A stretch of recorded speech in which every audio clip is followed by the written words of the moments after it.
clear skies, northwesterly winds 10 to 15 miles per hour. Mainly clear skies again tonight. Lows dip down to around 18. Highs level off around 47 tomorrow. Overcast skies. Get weather anytime by calling 824-6101 or online at TaylorvilleDailyNews.com. Right now, it's 16 degrees. WTIM.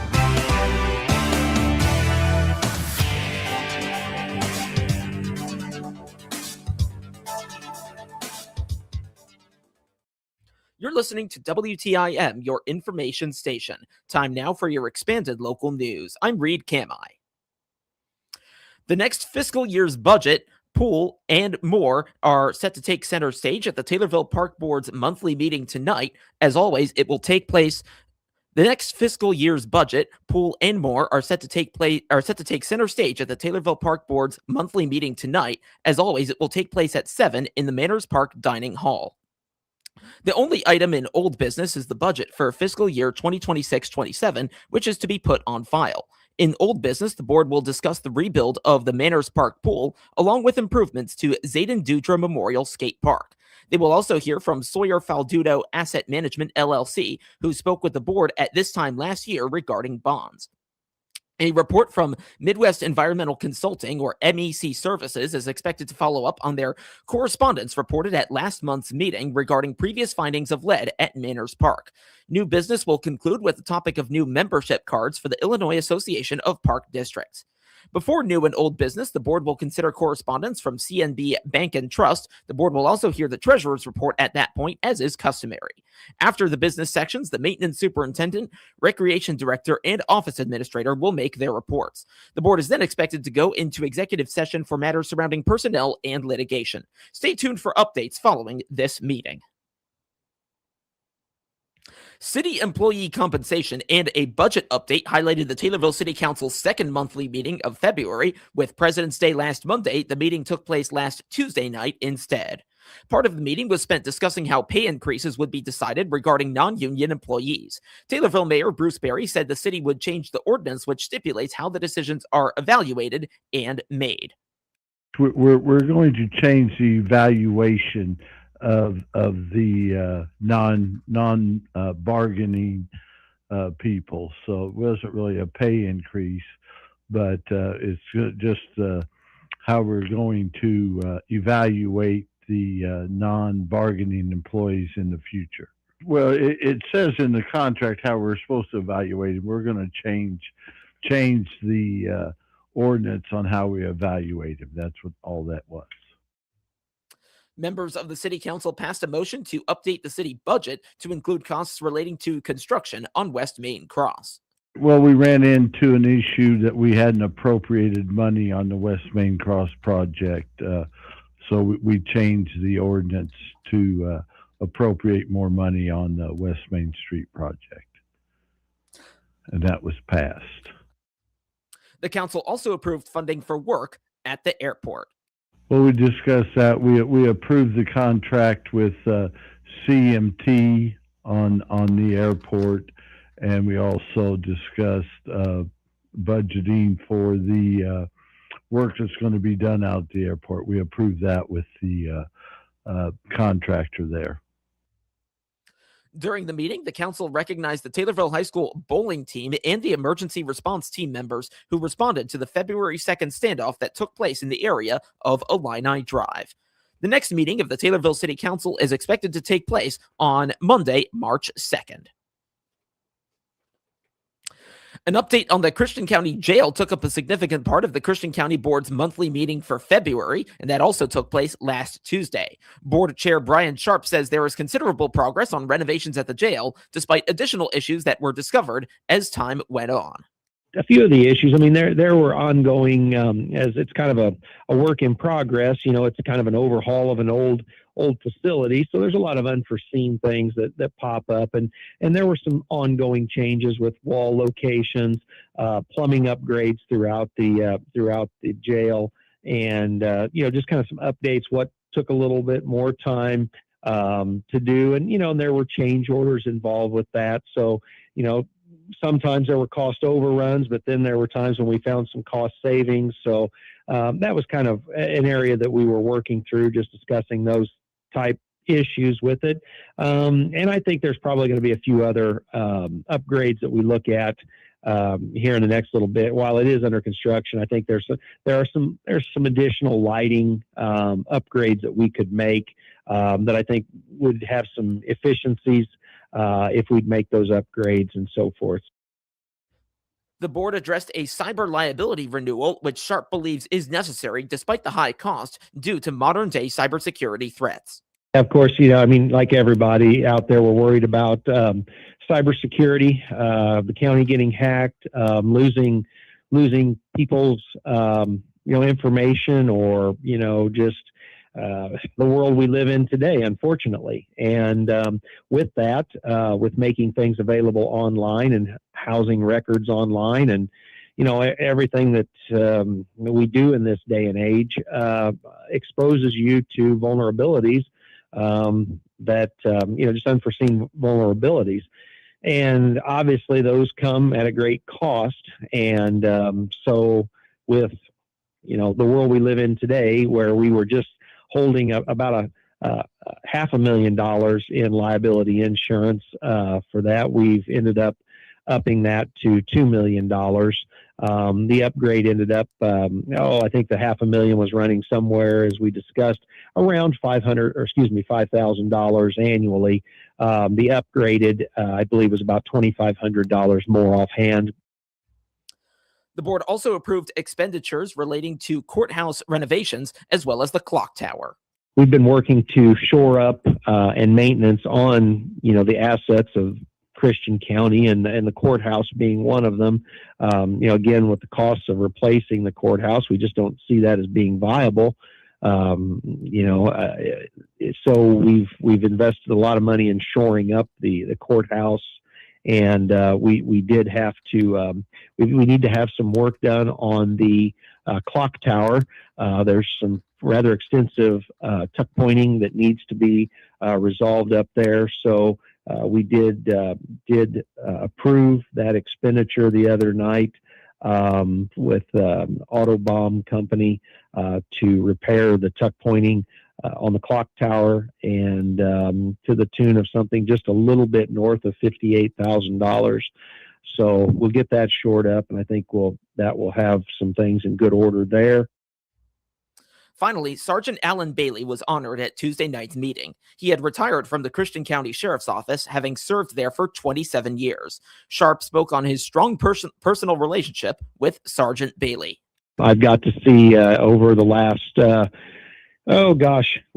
since I've been on the county board 5 years now, and 3 years now serving as chairman. He's always been in there in the morning when I walk in, and there when I leave at night, and his presence at the board meetings and stuff, and his skills with the security with the courtrooms and stuff. And Alan's going to be greatly missed, and so we recognized him and his service. Chief Deputy Baker presented a plaque in recognition to him, so I was glad to see that, but we're going to miss Alan around. Yeah, he's a good man, and we'll miss him at the county. The next meeting of the Christian County Board is set for Wednesday, March 18th. It is a day later than usual due to the primary elections taking place the Tuesday of that week. And now a word from Taylorville Community Credit Union. Looking to save more and stress less? This is Will Perkins. At Taylorville Community Credit Union, we're here to help you build a stronger financial future with great loan and deposit rates, convenient locations, and service from people you know and trust.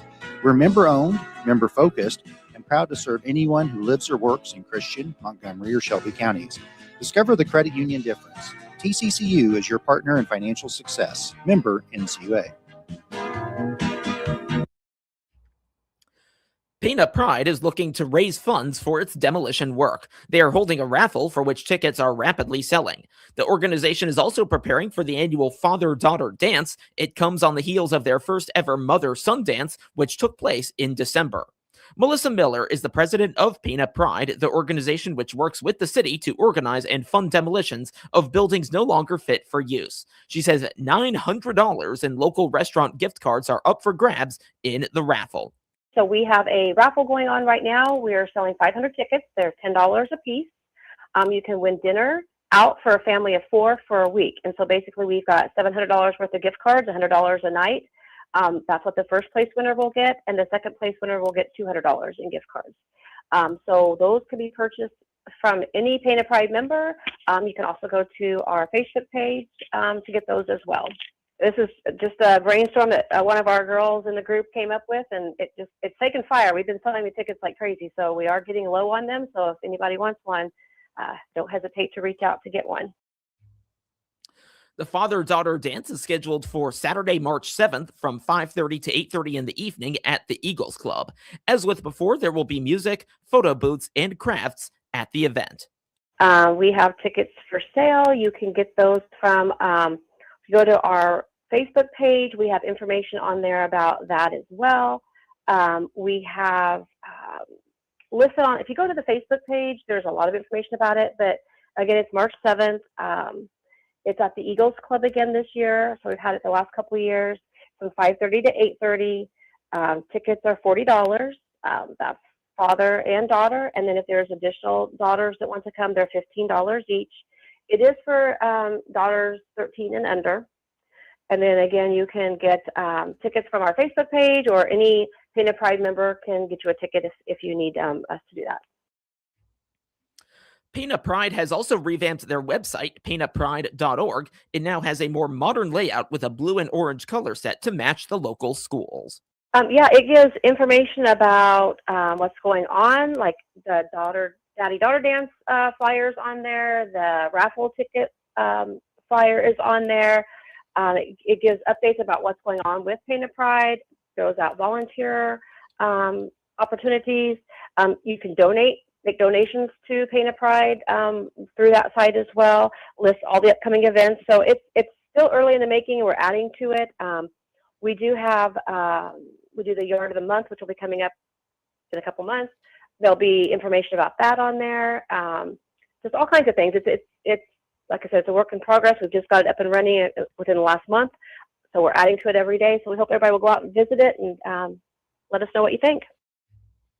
Staff and volunteers have finished taking down the holiday lights displays at Kitchell Park. Miller says the lights tour was a success, though the weather did hamper their efforts. We had a little bit of a rough start. The first day the lights went on, we got a lot of snow, so we weren't able to go out and check and repair any that weren't working for a couple days after that. But overall, had a great year with the lights. We had a great team. We got them all taken down in 2 days. We spent one day picking up cords, and the second day we got the displays out and stored away. We had about 2,400 cars come through this year, and we had Santa in the Santa house this year as well, and we had about 400 kids come. So really, really good year. We thank everyone that came through, and look forward to seeing everybody next year for that. I think, I don't have the exact number for previous years, but I think they said we had maybe a little bit less cars this year, but weather was most likely. We had some really challenging weather this year with more snow and cold than last year. So, but pretty close. Miller also took some time to commend the winners of Painted Pride's Volunteers of the Year honors. They are part of the Beautification Committee and Holiday Lights team. This year we had 2 Volunteers of the Year, Rosemary Horsensky and Bob Miller. Rosemary has been a member of Painted Pride, I believe, since the beginning of the group. She's just a long-time member. She is very active on our Beautification Committee. She volunteers for most of our events. And she is very instrumental in taking care of all the flowers at City Hall. So she's very, very instrumental to us, especially during the spring and summer, fall months. And then Bob Miller, he's been with the group several years, and he is very instrumental with the lights at the park. He helps set them up every year, and he is our electrician. So if thing is not working, or we can't figure out how to plug it in to make all the parts run the right way, Bob works on those, and he spends a lot of time throughout the year helping us fix those displays. So they are both very much appreciated, and they were well deserving of the award. More information on Paint Up Pride is available at their website, which, as mentioned, is paintuppride.org. It's also available on their Facebook page. Melissa Miller appeared as a guest on the WTIM Morning Show. Breaking down the latest USDA farm income forecast with Illinois Farm Bureau economic and policy analyst Raylan Parmalee.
According to the USDA, after adjusting for inflation, net farm income is forecast to decrease by $4.1 billion or 2.6% in 2026 relative to 2025. Celebrating National FFA Week this week, former Illinois FFA Vice President Derek Sample is an ag education major at SIU and is now student teaching.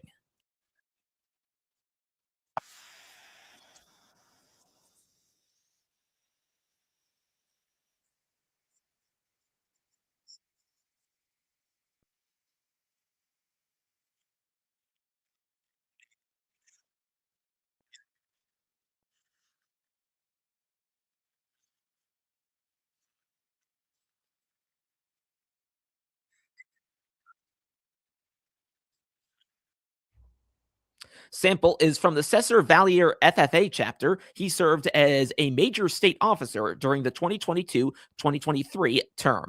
And I will also note that this week on the WTIM Morning Show on Wednesday and Thursday, along with, of course, today, we will be talking with local FFA chapters. So don't miss those conversations. Just 2 years away from Illinois FFA's 100th anniversary, and as part of the 2028 convention, a special project is underway, and that's according to the Illinois Association FFA Executive Director, Mindy Bunzelmeyer.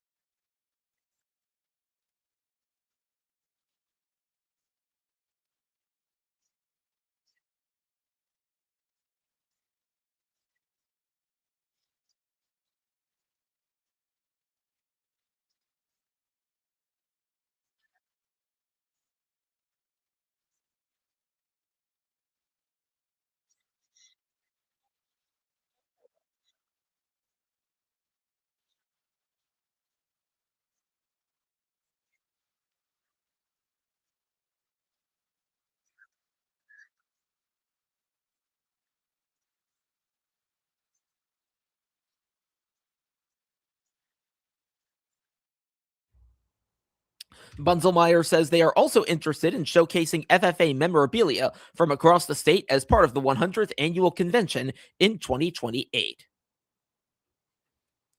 Now to obituaries, which can be found at TaylorvilleDailyNews.com. 63-year-old Joseph Edward Frost Sr. of Tovey died February 13th.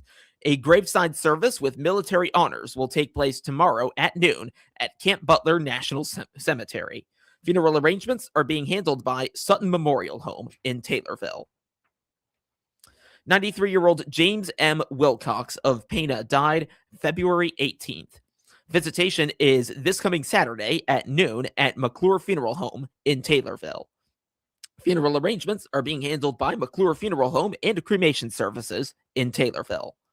And 88-year-old Sona Beavers of Taylorville died January 16th. A memorial mass will take place on Wednesday, March 6th at 10 at St. Mary's Catholic Church in Taylorville. Interment will be at Green Hill Cemetery. Funeral arrangements are being handled by McClure Funeral Home and Cremation Services in Taylorville.